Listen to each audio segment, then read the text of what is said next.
we're at a point in time coming off of a wild Saturday of college football. People are consistently peeking over at this board. He actually would not be my number one overall pick, nor would I bet him to be the number one overall pick. I think you got that next wave of NFL players, which is so enticing, which when you see Jaden Daniels come into the NFL and you go, I can get something like that with a guy with just as good an arm. Pro Football Today, only on SportsGrid. It's a new era in CFB to start off this year, put on full display. My take on this game is simple. I know some people will be upset about it. Good riddance to the Pac-12. Can you do it in terms of the week to week to week? I don't see a pathway for this team to miss the college football playoffs. We want to make sure you have those best bets in the entirety of our betting cards. That was Lincoln! But he had that program was already going there! Only on SportsGrid.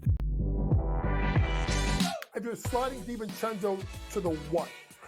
Obviously, Terrence Shannon Jr., that is actually dynamic offensively and defensively. So we'll see how it works. I think it's a little bit of a work in progress. Do both teams win? Yes. I don't think at the end of the day Minnesota could have afforded to keep Cat, Rudy, and Ant with that amount of money. Betting above the rim. Only on SportsGrid. I think the Washington Commanders are one of the best bets to win it all, or at the very least win the NFC. Their offensive line, I do want to say one thing. It's very average. The coaching is good. They're getting good coaching from Bobby Johnson, their line coach. Here from the Giants, but they've kind of overachieved. Let's call it like it is. Daniels has taken them up. Look, that division's not very good, and they could very well win it over the Eagles, and the Cowboys. They're not a Super Bowl team. NewsWire, only on Sports.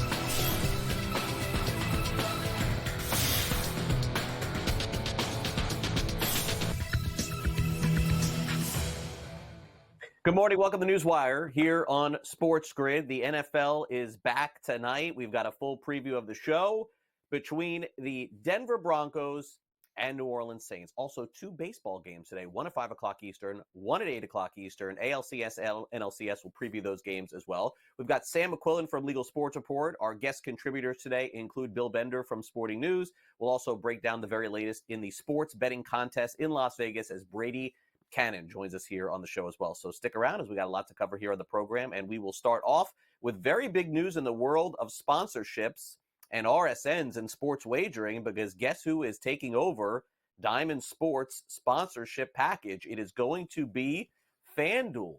So what does this mean? Diamond Sports currently owns several of the regional sports networks, although they have decided to part ways with several of them. But any that are currently named Bally Sports, as you see there, are going to turn over to FanDuel Sports, according to a court legislation hearing that was done yesterday. In fact, this could happen as soon as next week. So those of you who have these RSNs named Bally Sports, look out. They're going to be called FanDuel starting next week. Very interesting development there. Now, let's get to some Major League Baseball action. Yesterday, the Los Angeles Dodgers spoiled the return of playoff baseball to Citi Field. In fact, Kike Hernandez hit a home run, and so did Shohei Ohtani. The game was not even close. Walker Buehler did his best job and did his, 2019 impression. 8-0, the final, as the right now Dodgers have a 2-1 series lead. They play another game today, and it feels like an important one for the Mets. They're going to be up against it, certainly, with the Dodgers pitching staff now getting a little bit stronger and their top pitcher going later today. But first, let's go back to last night as Kike Hernandez delivered the early shot that put the Mets down several runs, and the Dodgers rolled from there. Here's Kike.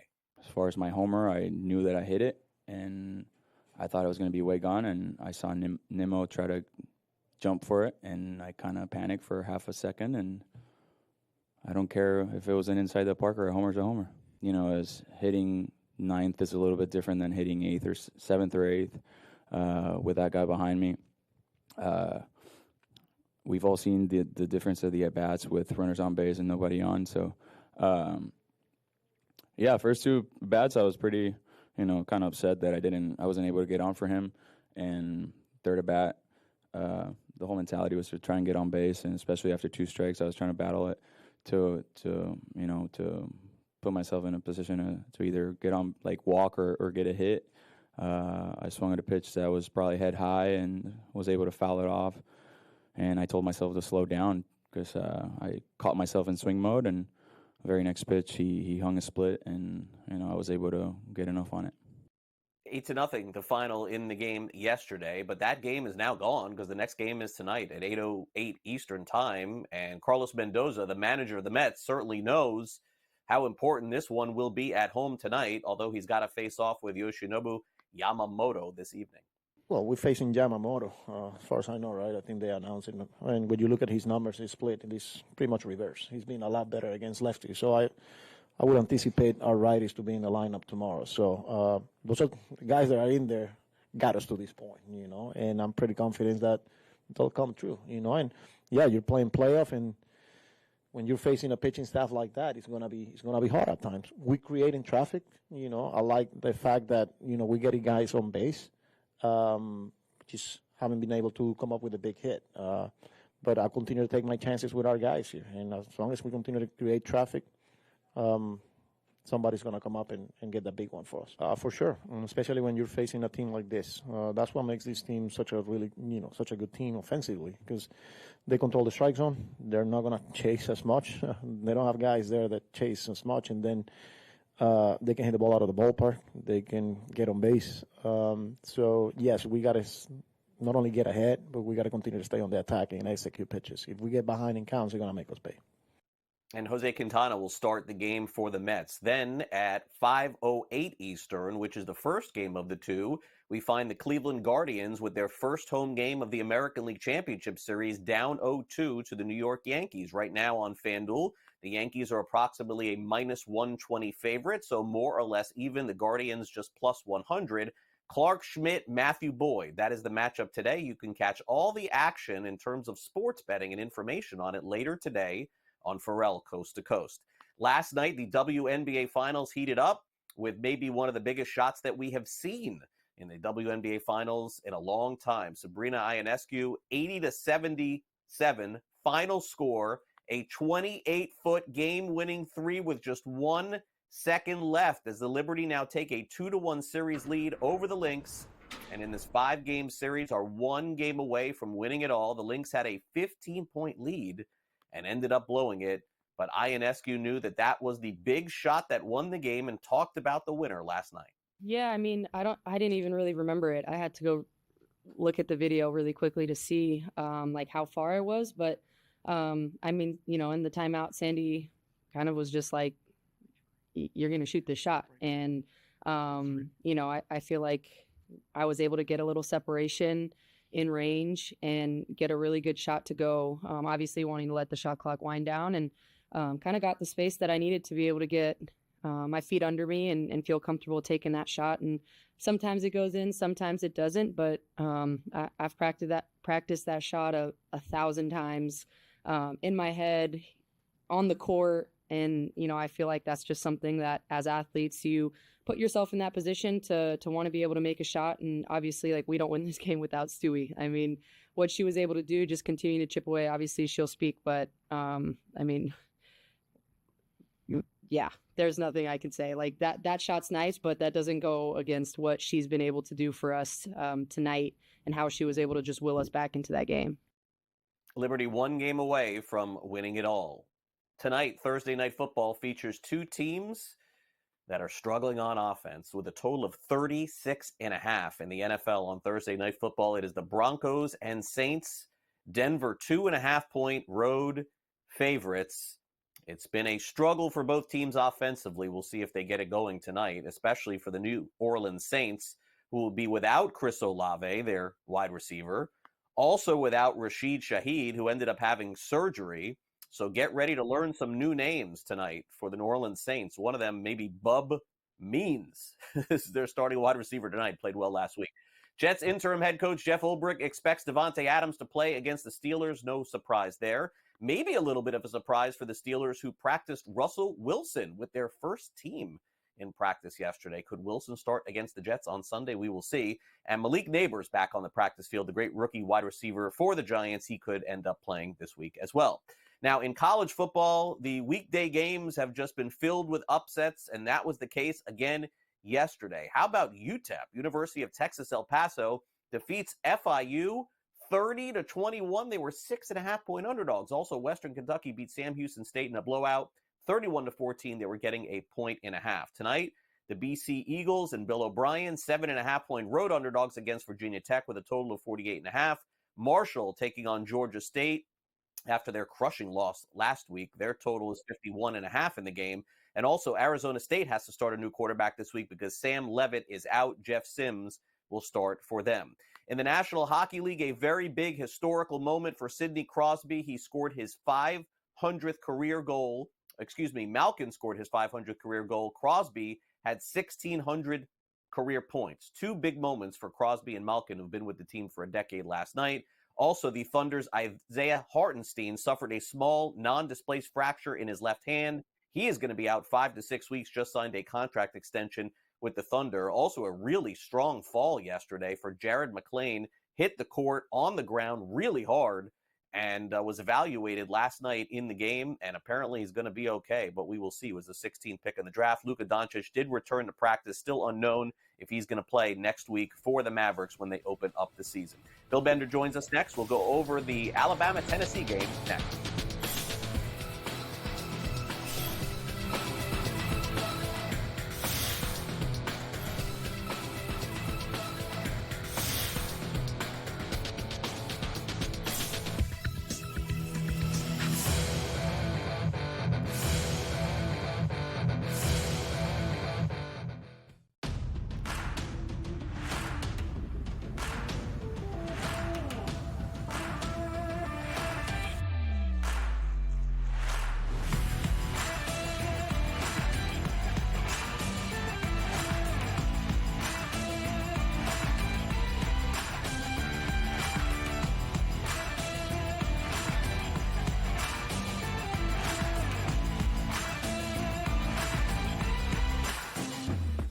Anyone that's been to a sporting event, the atmosphere before a game, I think Game Time Decisions has that same exact atmosphere. This is our arena. This is what we do. There is going to be an energy to Game Time Decisions that you will feel night in and night out. The excitement you get when you lock your bets in, when you're figuring out what you want to do, we can zone in on the biggest games each night. I want this to be the place that people come to before the games start so they feel as ready as possible to lock in their cards. We are going to hit every single one of those markets that you need to know about. We're going to go through every single thing, and I've got a great team behind me that's going to help me get the job done. There is not going to be a better place, I promise you, than Game Time Decisions to get that new information, react to it, and be able to then bet accordingly. We will have everything at our disposal, and we will use that to our advantage. I'm Kevin Walsh. Tune into Game Time Decisions from 6 to 8 p.m. Eastern on SportsGrid.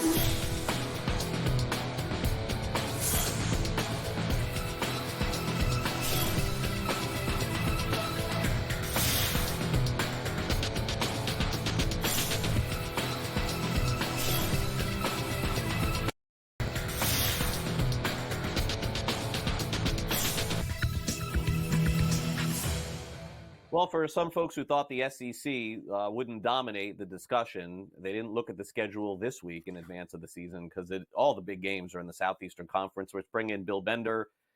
Bill, certainly loves college football, loves the SEC, may love the Big Ten a little bit better, but I think Bill would agree that it is SEC week in college football. Bill, thanks for coming on. Yeah, and the SEC has great publicists for these games. It's a wonderful week for the conference. You got a top 5 showdown, a top 10 showdown, and a tricky game between LSU and Arkansas that's also hard to figure out. So these SEC standings are getting more interesting by the week. Yeah, they are. And we'll start off with the home dog, the Tennessee Volunteers at Neyland Stadium. I don't know what to make of that game last week against the Gators. You know me, Bill. I'm an unabashed fan of the Gators. I went to school there. But the Gators dominated the Volunteers on the road. It was so weird to see because the Gators defense hasn't been good all season. Mertz was throwing the ball all over the place. But, I mean, what do you make of Alabama? I mean, Alabama hasn't looked good either the last couple of weeks. They lose to Vanderbilt. They didn't look good last week. They had a rough, first half and plus against South Florida. They're 2.5-point favorites in this game. 56.5 is the total here. Boy, I'll tell you, if Tennessee looked good last week against the Gators, it would be a really easy pick for me. But they looked so bad and needed every bit of luck to win that game. I don't know if I could side with them either. It's a two wrongs don't make a right type game right now, and really hard to figure out when you consider on one side, Alabama, the last 2 weeks, opposing quarterbacks, a 75.5% completion percentage. Diego Pavia, Lenore Sellers, they had their way against the secondary a little bit, which was shocking in its own way. And then Nico Iamaleava has one touchdown pass in SEC play. So I'm kind of with you on this. I feel like Tennessee should win the game. They should. All of the ingredients are there, but that's probably why I'll pick Alabama, because they're on the road. I do trust Jalen Milroe. This is a huge game for Kalen DeBoer. I don't think of any of these SEC games we're going to talk about, any coach feels more pressure right now than Kalen DeBoer. If they have 2 losses before we get to November, all that Nick Saban stuff comes up, it'd be a little bit of a mess. It was. And close wins for Alabama, too. 2 losses and some close wins that shouldn't have been. Alabama's going to be on the outside looking in on that. So that being said, they're still 10-1 to win the national championship, but I'm not really interested in them. And from what I saw with Tennessee last week, even if they beat Alabama this week, Bill, I certainly don't have the confidence to think they could win the championship. I'm a pass probably on both these. Yeah, I think those 2 teams right now, 2 weeks ago, a different story, but they're cut under Texas and Georgia. And maybe even on some level, LSU, when you're looking at the Tigers, who have this path to the SEC championship game if they take care of business at Texas A&M last week. Remember, the Tigers don't have an SEC loss. So Alabama's tempting because they have the talent, the offense, those kind of things. But if they don't figure out that defense, it's not going to matter. Okay, so Georgia had one really bad half this season against the University of Alabama. They're taking on Texas. Look, Texas has been the best team in the country, not without their warts either, because, Quinn Ewers came back last week. He wasn't really good. Late in the game, they pulled away from Oklahoma. I mean, I don't really give a lot of credence to that win. I don't think Oklahoma's good at all, Bill. I don't know how they were even close to ranked at any point this season. They've looked awful on offense. But the line is sort of begging you, I feels like, to take the Bulldogs here at +4.5. If Texas shows up like they have most of the season, this game is going to be won by them, and it may not be close. But, gosh, put it this way, Bill. In the next year or two, and going back a year, would you ever get 4.5 points with the Bulldogs in any game? This may be the only one. A rare underdog card. And we know Kirby loves the underdog card. He loves it when they're up by a 30-point favorite. So I think we're losing value on Texas the more this line goes up. And you start to believe maybe the Bulldogs can go in there and make this happen. And I don't even call it an upset when you have 2 top 5 teams in Georgia, the caliber of program that they have. But I worry about a couple things with the Bulldogs. Why they aren't the same? A rushing attack that ranks 13th in the SEC. A rushing defense that ranks 10th. Watch Texas running the football in this game. For all the attention on the quarterbacks and Quinn Ewers, Texas, if they average around 5 yards per carry, which they are doing, they'll run away with this game at home. And their defense will do the rest. So I do like Texas to win the game. I had it at about a 6-point victory, so we're right on the line of where I think it's going to end up. But there is value in the Bulldogs the more that goes up, because you start to believe Kirby's going to keep this one close. Yeah, and Ewers is had a really nice season, but, did struggle against Oklahoma in that first half last week. 10 touchdowns on the season, 890 passing yards for him. and probably does not have a short leash, but does need to play well. We know who's behind him in Arch Manning. All right. Meanwhile, I think the point spread tells the story here, Bill. I think I'm going to back the Razorbacks. I mean, they've been the big underdogs this season, the underdog winners. They're 2.5-point underdogs taking on LSU. Biggest game of them for the season. Let's be honest. The Tigers they just keep eking out wins here. They don't look great. I don't know. I wish I had the 3 here. I wish I had the +3, but it doesn't matter to me. I think Arkansas is going to win this one. How about you? Well, the last 4 games in this series decided by exactly 3 points. So it is a wild series. I didn't know that before I looked it up. And Arkansas, a bit of a super dog under Sam Pittman. You look over the years, 6-4 against the spread. As a home underdog with 4 outright wins. That tells you this is going to be a close game. Feels a little bit like a stay-away game for me. I do believe in LSU with Garrett Nussmeier, though. I think he's one of the best quarterbacks in the conference. He's putting up a lot of touchdown passes. They are the better team, but like you said, if you're going to bet on somebody, you might want to go with the home team here. Yeah, I think Michigan, Illinois is the only Big 10 big game this week. Is that right? Nebraska, Indiana. The Hoosiers of all teams, they could be 7-0 after this game and starting to look like a playoff team. So both of those games will be interesting. I like the underdogs in both. Nebraska to cover, Michigan to win outright. All right, fair enough, Bill. Enjoy the games this week. Thanks again. Thank you. All right, coming up next, it is the Sean Payton Bowl. Sean Payton returns to the place that he helped the Saints win a Super Bowl. Broncos-Saints preview coming up next.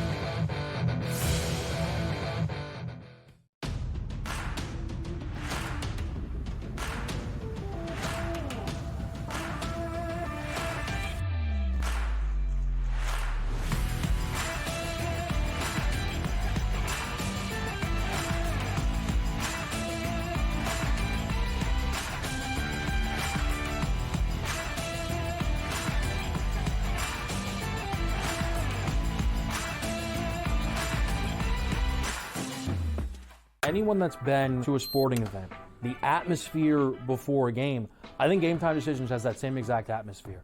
This is our arena. This is what we do. There is going to be an energy to Game Time Decisions that you will feel night in and night out. The excitement you get when you lock your bets in, when you're figuring out what you want to do, we can zone in on the biggest games each night. I want this to be the place that people come to before the games start so they feel as ready as possible to lock in their cards. We are going to hit every single one of those markets that you need to know about. We're going to go through every single thing, and I've got a great team behind me that's going to help me get the job done. There is not going to be a better place, I promise you, than Game Time Decisions to get that new information, react to it, and be able to then bet accordingly. We will have everything at our disposal, and we will use that to our advantage. I'm Kevin Walsh. Tune into Game Time Decisions from 6 to 8 p.m. Eastern on SportsGrid.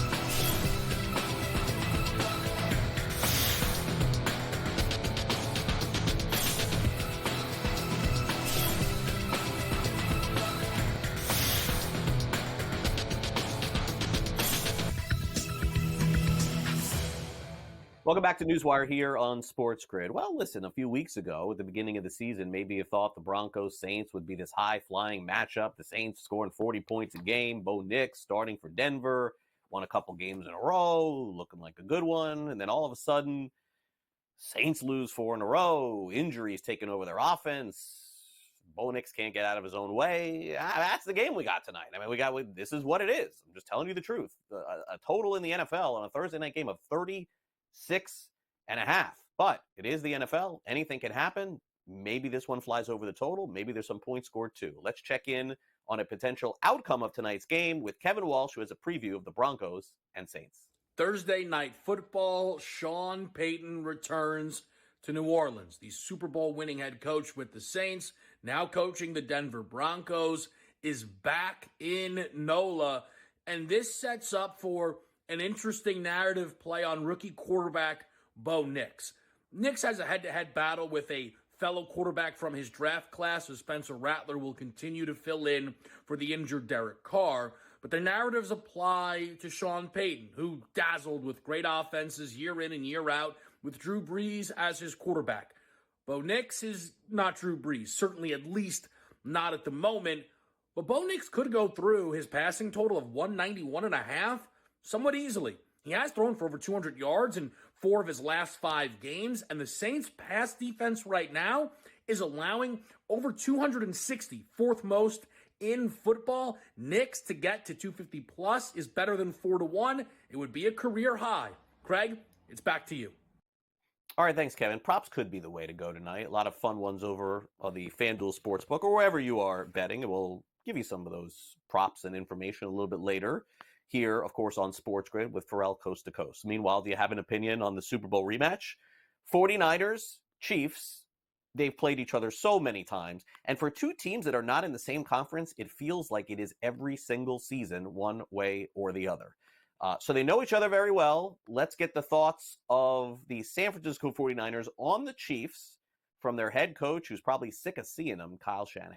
But, I mean, Pat's as good as it gets. He's been as good as it gets since the first year that he got to play. All their games, I think, except for one, have come down to the last possession, and he's as good as anyone in that last possession. Their running numbers aren't quite what they were last year. Their red zone isn't real high, so I think that equates to numbers. But Pat is Pat, and he's as good as it gets, and I don't see that changing at all. Yeah, I think everyone understands that we've lost the 2 Super Bowls to them. So, I mean, that can give a little post-traumatic stress when you turn on the tape, but I think that's human nature. But you got to make sure you don't get caught up in that. This game has nothing to do with past games. That was last year. We're playing a really good AFC opponent. We're 500 right now. We want to stay atop of our division and get a win. You think about that stuff going into it, but in terms of what it plays out in a game, it really has no correlation, and you try to make sure that it doesn't. Yeah, I think at this point it's fair to say that the 49ers are desperate for a win against the Kansas City Chiefs. But then you have the Chiefs, who are fantastic off of a bye. Very specifically, Andy Reid, Philadelphia, Kansas City, huge winning percentage when the team has a week off and then has to play. But Reid giving all the accolades, of course, to the 49ers. Look forward to the challenge of playing the 49ers. Heck of a football team. Kyle does a great job with the team, and he and Chris have that offense rolling right now, and their defense is one of the top defenses in the NFL, with Nick heading up the defense and special teams. Brian does a great job there on special teams. So, listen, they're well coached. They've got good players. I think both teams kind of know each other, and it should just be a heck of a game. I think he's a heck of a player. I remember the head coach at Iowa State saying this guy changed the program around. And when you make a statement like that, and he's a good football coach, when you make a statement like that, that's bold, and it's we all see why he said it. He was right on with that. I mean, this kid's he's a heck of a football player. 21-4 off a bye is Andy Reid coming off the week off. I mean, that is an incredible number. I mean, almost 90% of wins in that scenario. And by the way, almost a pick'em game going into the week, very similar to the Super Bowl. So, certainly we'll see what happens on Sunday. That is the marquee game coming up this week. All right, coming up next here on the show, Sam McQuillan will join us from Legal Sports Report. We'll go over the very latest in sports betting. And then for those of you participating in contests, whether it's office pools or some of these big financial sports betting contests, picking against the spread, Brady Kannon will tell you who to pick this week. Don't go away.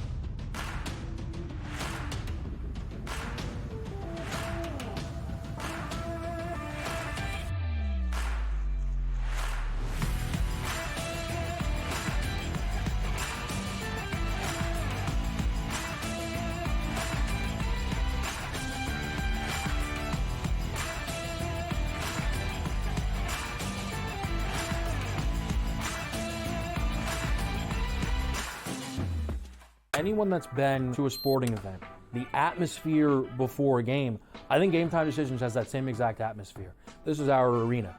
This is what we do. There is going to be an energy to Game Time Decisions that you will feel night in and night out. The excitement you get when you lock your bets in, when you're figuring out what you want to do, we can zone in on the biggest games each night. I want this to be the place that people come to before the games start so they feel as ready as possible to lock in their cards. We are going to hit every single one of those markets that you need to know about. We're going to go through every single thing, and I've got a great team behind me that's going to help me get the job done. There is not going to be a better place, I promise you, than Game Time Decisions to get that new information, react to it, and be able to then bet accordingly. We will have everything at our disposal, and we will use that to our advantage.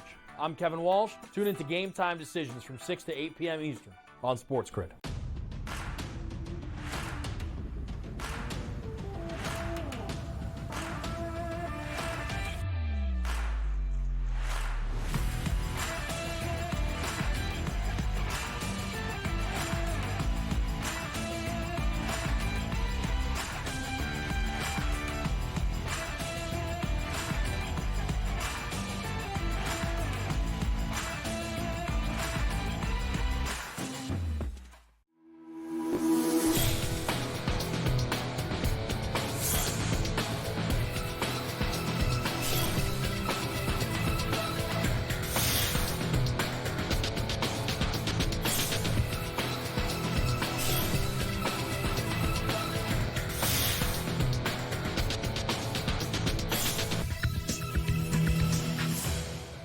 Welcome back to NewsWire here on SportsGrid. Let's bring in Sam McQuillan from Legal Sports Report. He was just at G2E in Las Vegas, joins us yet again here on the show. We'll dive into some sports betting news, Shaquille O'Neal news as well. Always like talking about Shaq. What's going on, Sam? Thanks for coming on NewsWire. Hey, Craig. Feeling good. Good to be back. All right, so let's get into this. I know that a big hot topic out at G2E has been these sweepstakes and the potential of a lot of different operators getting into it. So let's start off there. Some of these casinos trying to get involved. There's some legality involved in it. Maybe you can dive in a little bit more, explain what this is all about. Yeah, sure thing. It's a complicated topic with these sweepstakes casinos, which essentially are these social sports books or social casinos you see on the App Store that operate in a lot of states where sports betting or online gaming has not expressly been made legal. They do so using this model where you can play for free if you write in and ask for a certain free currency. So essentially using this old sweepstakes law to kind of skirt around a lot of the regulation that sports books like FanDuel, DraftKings have to deal with. So those companies have been pretty angry about that, and that anger has been growing. It was a hot topic at G2E, but now what I think is one of the most significant developments in the space, or what could end up being one of the most significant developments, is you have the native tribes starting to pay attention, starting to weigh in, and actually announcing their intention to coordinate a multi-state effort along with the commercial gaming operators to essentially crack down on these sweepstakes casinos, get regulators to pass regulations that explicitly prohibit them, get lawmakers, if needed, to pass laws that would explicitly prohibit them. So yesterday, these tribal leaders met on this podcast where a lot of tribal gaming issues are discussed. It's hosted by Victor Roca, who is a member of the National Indian Gaming Association, and he had guests on from the California Indian Gaming Association talking about this is now brought to our attention. We're going to try to get the commercial operators on board. And that's pretty notable considering how powerful tribes have been. They were the driving force that stopped California from legalizing sports betting. It was the most expensive ballot campaign in U.S. history, with $150 million being spent by the DraftKings, BetMGMs of the world, the commercial operators, and it only got 18% of the vote. It was the first state where sports betting was brought to the ballot, where people voted against it. So that's no small feat, especially in a state as large as California. And they also prevented sports betting from getting to the ballot in the first place in Florida. So these are very powerful tribes in terms of their influence on allowing gaming to happen, allowing it not to happen.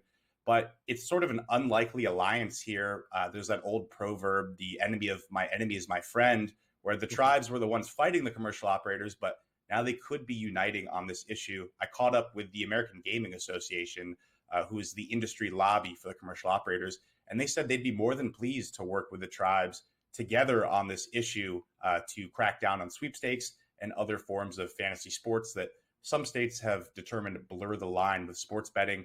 The Sports Betting Alliance, which was behind the California initiative, they didn't commit to working with the tribes, but they said they're happy to see more attention brought in this space as well. So meanwhile, the sweepstakes themselves, they're forming new groups trying to argue that, we need regulation that clarifies we are okay. The law is not being interpreted right by these groups. So they're on the other side of this issue. Tribes obviously don't want their exclusive gaming rights infringed upon, and the sports books want their competitors in this space to pay their fair share. So I think it's one of the most significant developments in this space. We'll have to see what this multi-state effort looks like with them coming together, with the commercial operators working with the tribes. But these are groups that have historically, been opposed. So maybe this could lead to some more work on some more issues as well. I know FanDuel and DraftKings have been working to mend their relationship with the tribes as well. So perhaps California sports betting, perhaps Florida, we'll have to see. Mm-hmm. Yeah. And speaking of FanDuel, I mean, some big numbers coming in terms of downloads from them as they're leading the way, getting the most downloads this NFL season for people betting on sports. I don't think that's a huge surprise because DraftKings, Sam, is very close. But I was surprised to see that the third most app downloaded was Hard Rock. And with the limited availability that you can bet on the Hard Rock app, it tells me how valuable that commodity is here in Florida. Yeah, definitely, Craig. The big note there is Hard Rock jumping all the way up to third place behind FanDuel and DraftKings. FanDuel has about 28% of the market. You see there on your screen with 1.5 million downloads this season. DraftKings not far behind. But Hard Rock jumping in right after they obviously went live last year in Florida. So it's been a huge state for them. They've been open to working with other brands in the space. So it just goes to show you how valuable it's been. But then you have the other apps like Fanatics, like ESPN Bet, the newcomers, sort of struggling to kind of break into that top five. Pretty notable that Caesars has dropped all the way down to 8th place. So it's going to be an interesting rest of the season. It's kind of just FanDuel and DraftKings leading the way right now. But the good news for the industry overall is that downloads are up 16% on the year, and they were up 16% last week for the season as well. So it's really interesting to see more people downloading the apps, even with states not legalizing. We haven't had a new state launch in a while.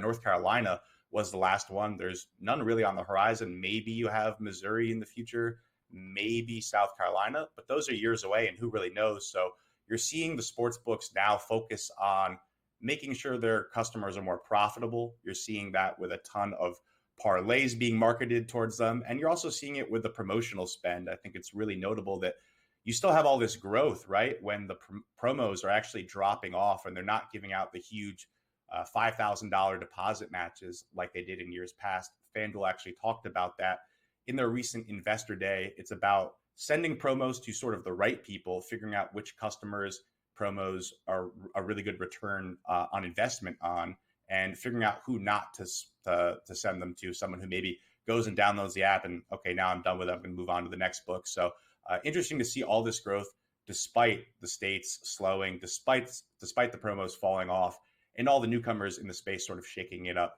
as well. So it'll be really interesting to see, throughout this football season. It's obviously the biggest time of year for the sports books. Kind of where this goes, I'd imagine FanDuel and DraftKings stay on the top, and then you have these other sort of Hard Rocks, Fanatics, ESPN Bet trying to gain more of a foothold as the year goes on.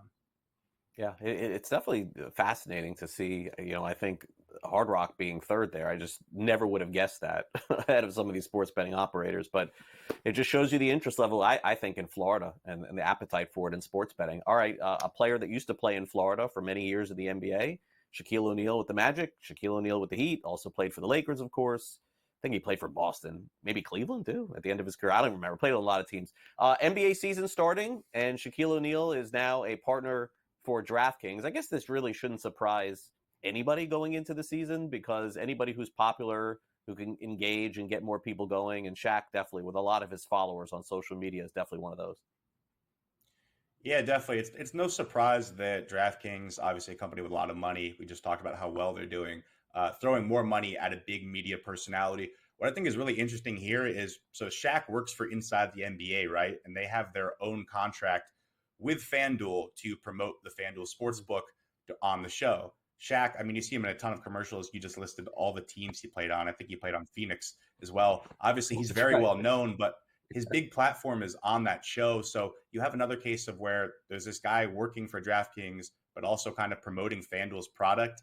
You've seen the same thing with Stephen A. Smith with ESPN Bet. He does the commercials, see his face on a cab, and then you go over to his own show he has, and he's talking about prize pick selections. So it's another kind of development in this weird space where all these sports books are throwing money. I wouldn't be surprised if eventually down the road we have it sort of written into these contracts where, hey, you can't have your own kind of sports betting partner if we have our own.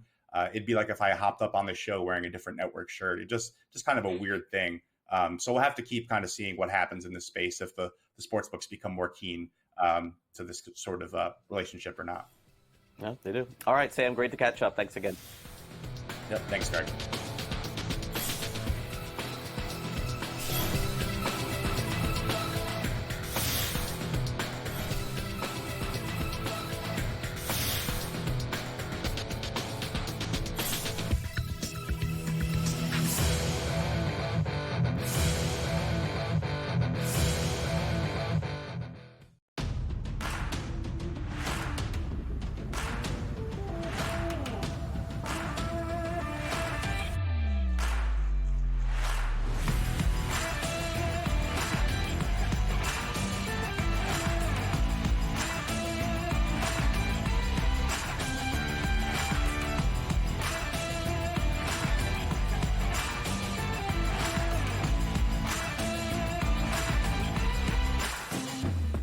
Anyone that's been to a sporting event, the atmosphere before a game, I think Game Time Decisions has that same exact atmosphere.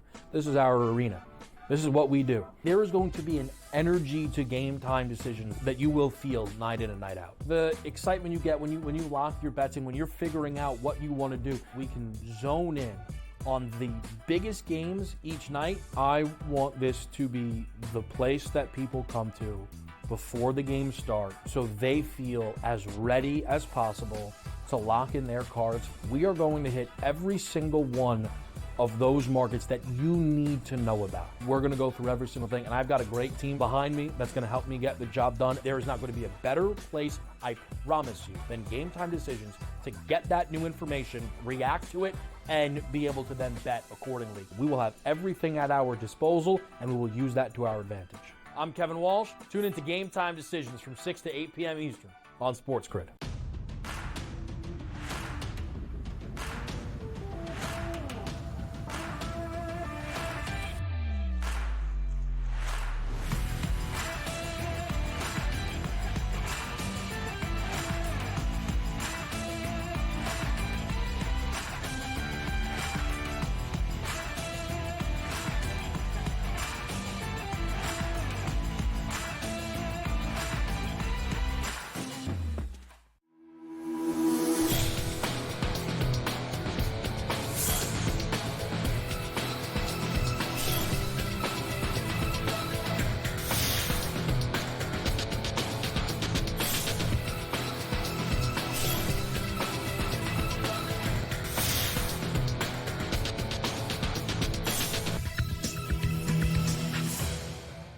Welcome back to NewsWire here on SportsGrid. I'm Craig Mish, joined by Brady Kannon, of course, getting ready for the big week in the NFL. Game tonight, we'll preview that.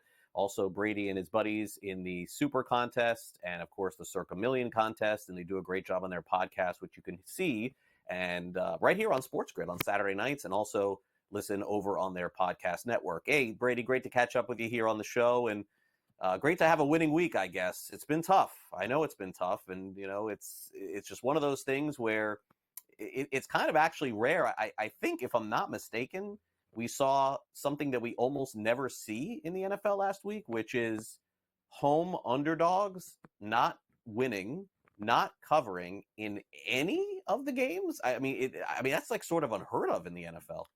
Oh, it was a bloodbath for the sports books, Craig. It was. I know for some people it was like their worst week in a long, long time, if not ever. I mean, I think the favorites were about 12-2 last week. The only underdogs that covered were the Indianapolis Colts and the Cleveland Browns. The public just made a killing. If you played the favorite and the over in the afternoon, that would have been an 8-team parlay that would have come through. And then it rolls into Monday night and the favorite wins again.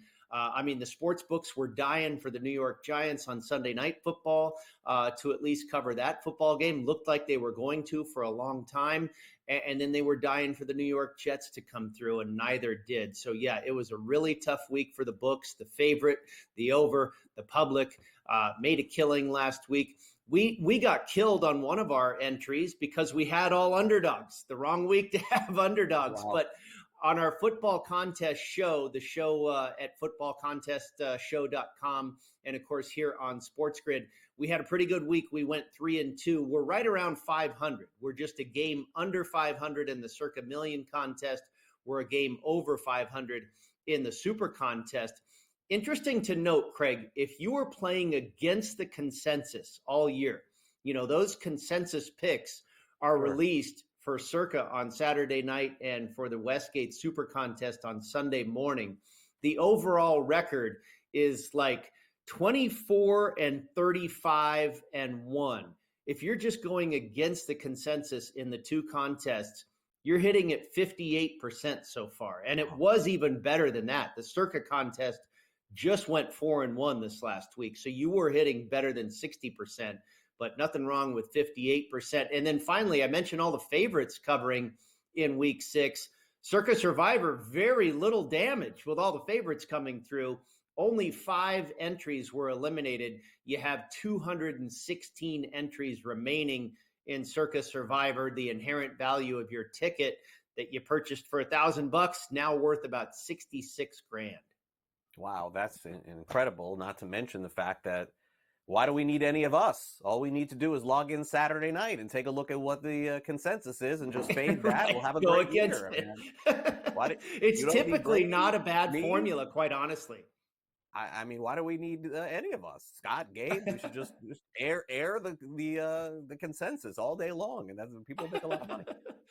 I'm being facetious. I think we provide a little entertainment here on the show. Or at least Brady does, maybe not me. All right, so week 7 in the NFL, some really tight spreads here, some really bad games, by the way, including the London game, including tonight's game as well. Any games in particular you've taken an early look at before we get to tonight's game? Well, tonight is interesting, and I know we'll get there. But the games that stood out to me as far as where I had a discrepancy in the line that I made versus the line that was posted, the Arizona Cardinals, the Detroit Lions, and we've seen some money come towards the Lions side. The Washington Commanders, I made them an even bigger favorite than they are. The Green Bay Packers, now I know there's some injury news possible with the Packers, made them a bigger favorite than they are over the Houston Texans. I'm not a complete buyer on the Houston Texans. It surprised me a little bit that they covered against the Patriots last week because they've kind of been playing to the level of their competition. We'll see what they do this week. And then the Patriots, I thought, were not getting enough love in the London game, but now they have some possible injuries, maybe even Drake May as well. So we've got to revisit that one. But the Steelers, Craig, last week we had a couple of lines that smelled funny with the Chargers being a road favorite at Denver and the Baltimore Ravens being a bigger than expected favorite over the Washington Commanders. And sure enough, the public, clamored onto these underdogs in Washington and the Denver Broncos. And we know how that goes. Oftentimes when the public falls in love with an underdog and you have that smelly line, something's up. And sure enough, where the line kind of stunk, those teams won, Baltimore and the Chargers. I kind of think that might be the case here. How are the Jets a road favorite at Pittsburgh? And you got to figure that the masses are going to run to the window with the Steelers, but those people got burned last week with the other side coming through. So you wonder if the Jets are the right side. Yeah, no, I was looking at that. I made my my own pool picks, and I've been wrong about the Jets pretty much every week this season, but that was the one game that, when you go through the picks and you click and you're like, I'll get back to that one. Let me come back to that one. They make you pause, don't you? I mean, they're hard to figure out. They have so many. They've had a few situations where they should have come through this year, and they haven't. Yeah, I couldn't make a pick there, and I couldn't make a pick on the 49ers Chiefs because I just want to click Chiefs. But then I think to myself, I'm like, is this the time? Is this the game? Is this the one? I don't know. And by the way, tonight's game is one of those two. Like, the Broncos are favored, like on the road in New Orleans. I mean, I guess I know New Orleans is like super banged up, but gosh, doesn't it feel like the game is 17-16, minute to go? One team has the ball with a chance to kick a field goal to win. I feel like that's what's happening tonight. I could very much see that coming to fruition, yes. Now, I made the Broncos a 3-point favorite. It opened up 2.5, and I've seen in some shops that it's gone to 3. I think the Saints are so injured, Craig, that Denver has a big advantage here. Now, what you're saying, I can see happening, but there is a big injury situation here for New Orleans. I think they're on their 3rd or 4th center of the young season already. And obviously we know Derek Carr probably not going to play as well. All right, Brady, congrats on the great week. We'll talk again next week. Thanks again. Thank you, sir.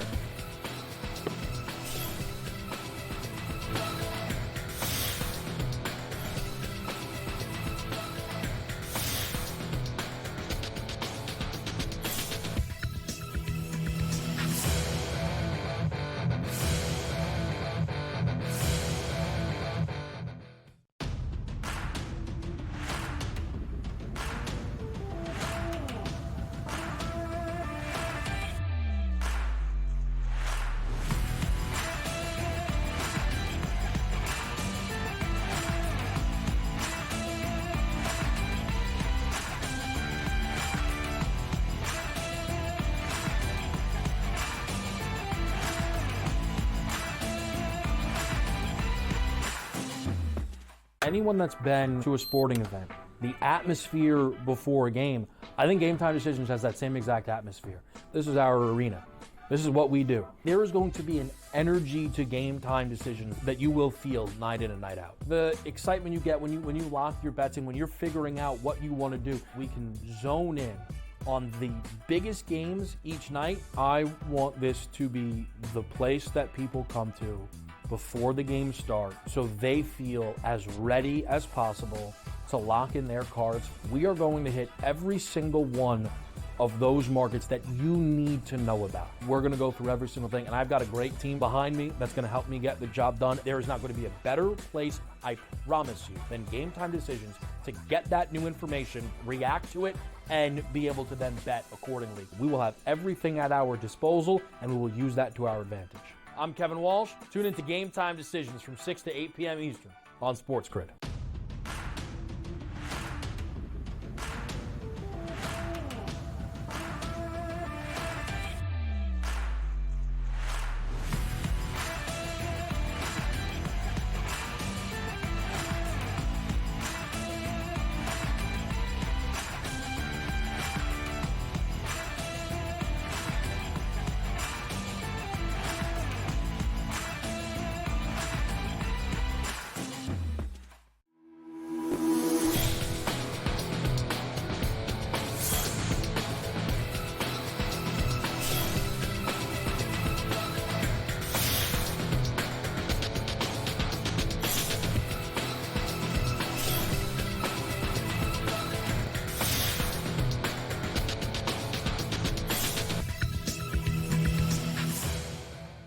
Welcome back to NewsWire here on SportsGrid. We got a lot to get to, including one coach in college football who says it's time to have some fun, even if your team's not winning.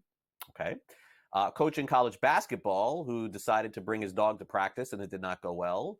And also a cheating scandal in chess. Let's get to the very latest. Time now for some last licks.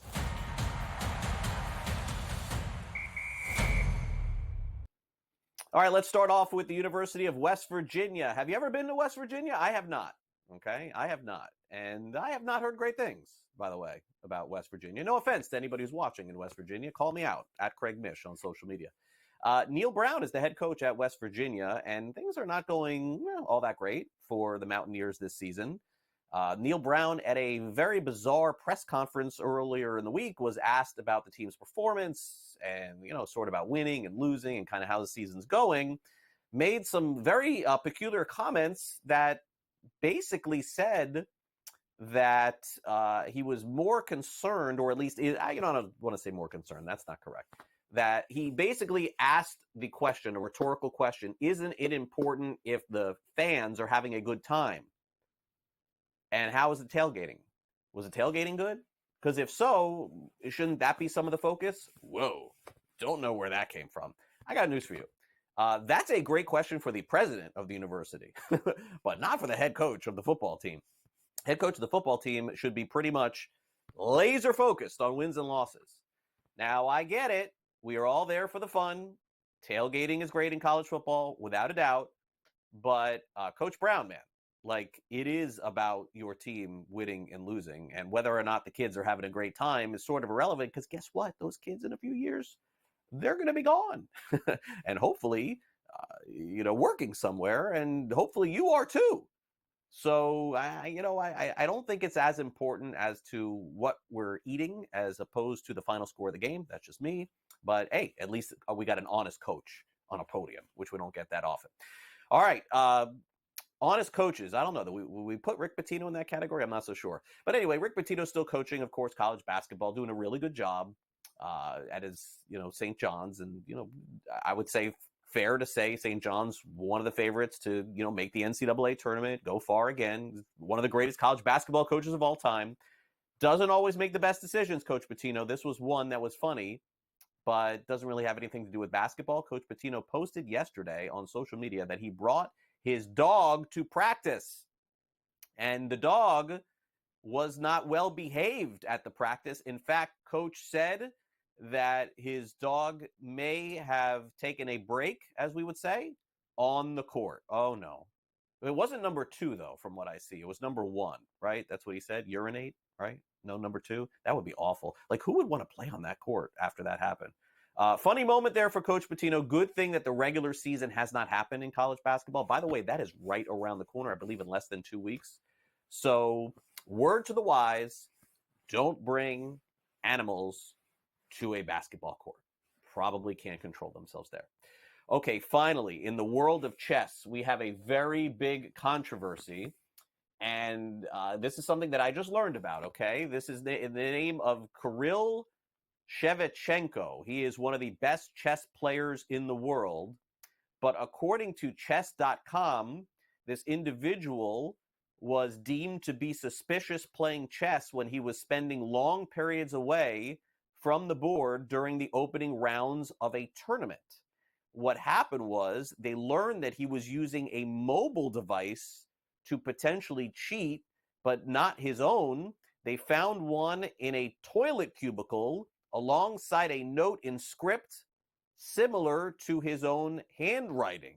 Now, how about this? A huge chess scandal for cheating by using your phone.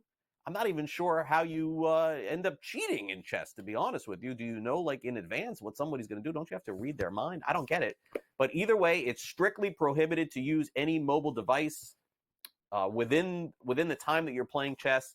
He was disqualified, and a cheating scandal, which you can read more about over at chess.com. I mean, honestly, if you're into chess, this is a huge scandal, and this is your story. If you're not into chess, then forgive me for doing this at the end of the show today. But that's what I got.